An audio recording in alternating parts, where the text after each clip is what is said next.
before any child really learns to play tennis, they need to start learning coordination, agility, balance, speed.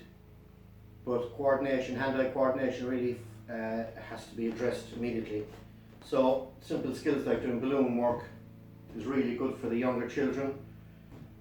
What we try and do here in my classes is teach them control.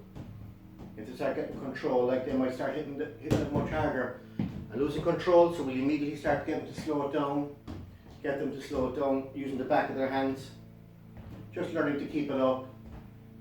Simple catches, tipping up sometimes with their arm, making it a little bit more difficult, and up by the top of their arm, near their shoulder, and that suddenly makes the hand tapping much easier then. So we teach them little harder skills as they get better to improve that. And once they start kind of doing things like that, they can start tapping down. And we have these balloons that are a bit bigger than the usual ones, and they bounce up nicely, so children can get control with them.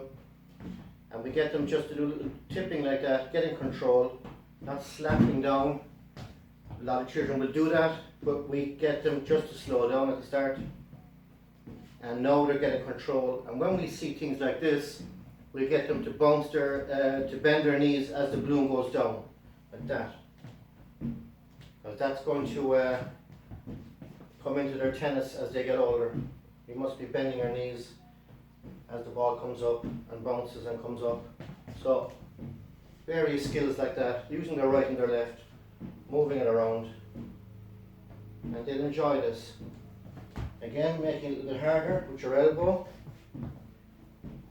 bending your knees, you go down. So all the time trying to get control. Sometimes if the kid is going really well, we get them to try and not look at the balloon, so it improves their peripheral vision and improves their footwork, because they have to start suddenly moving their feet a little bit more to get this right, to get into position, and so on.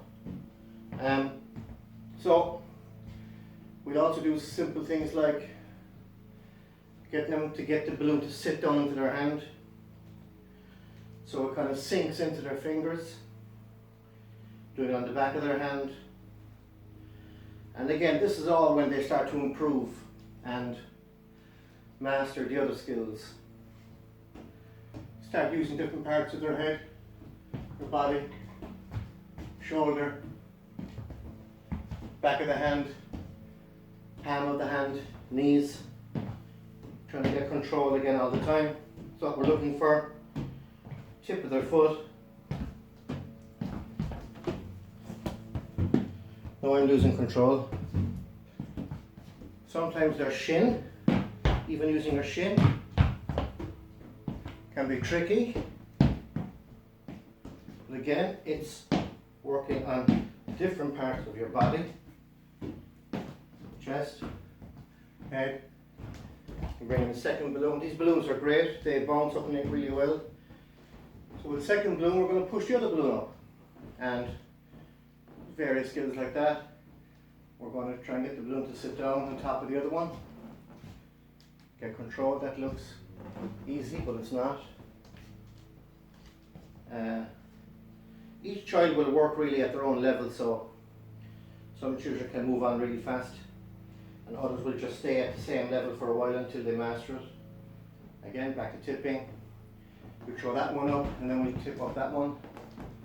Do a few of those.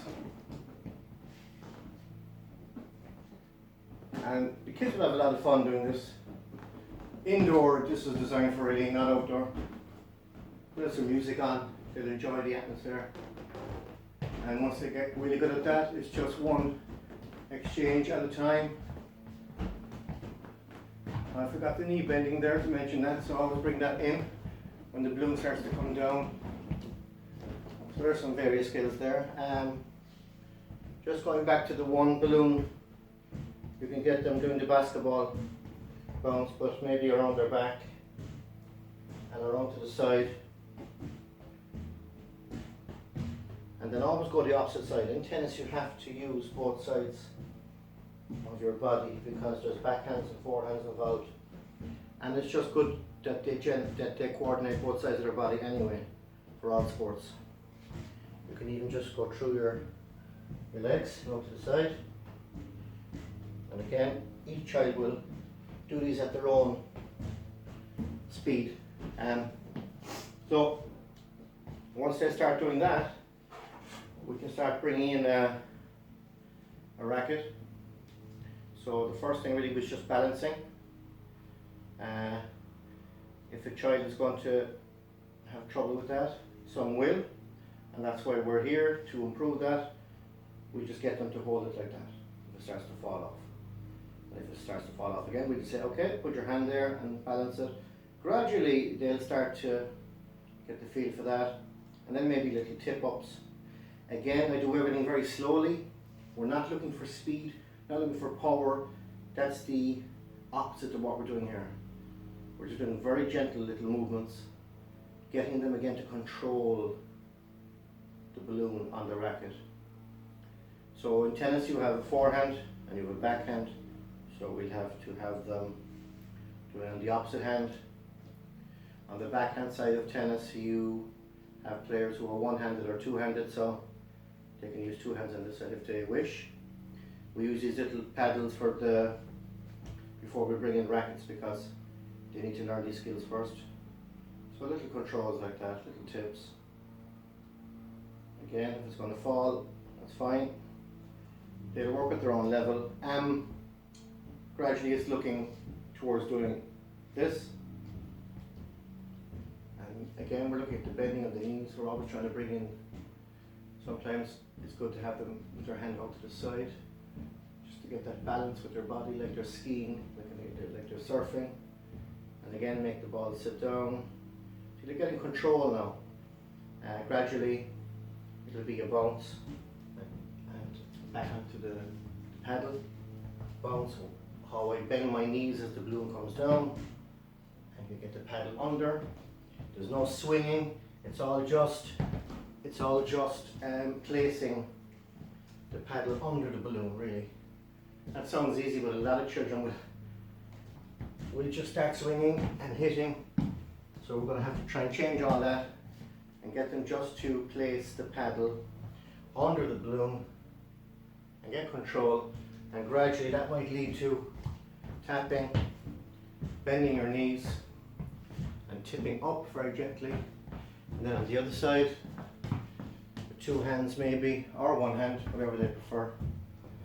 But there is a change with their hand. The back of their hand is now facing up to the ceiling. Here the palm of your hand is facing up to the ceiling for that one. So there are just some starting points there.